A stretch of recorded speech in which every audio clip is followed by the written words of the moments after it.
ಮಹಾಲಿಂಗಪುರ ರಸ್ತೆಯಲ್ಲಿ ಲಾರಿ ಮತ್ತು ಬೈಕ್ ಮಧ್ಯೆ ಡಿಕ್ಕಿ ಹೊಡೆದ ಅಪಘಾತದಲ್ಲಿ 26 ವರ್ಷದ ತಾಯಿ ಮತ್ತು 1 ವರ್ಷದ ಮಗು ಮೃತಪಟ್ಟ ಘಟನೆ ಸಂಭವಿಸಿದೆ.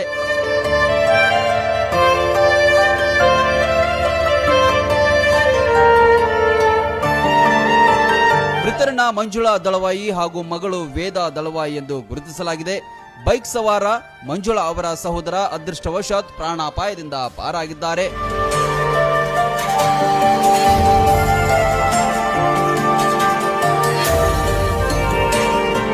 ಮಳಲಿಯಿಂದ ಮುಧೋಳಕ್ಕೆ ಮಂಜುಳಾ ಅವರು ಬರ್ತಾ ಇದ್ರು.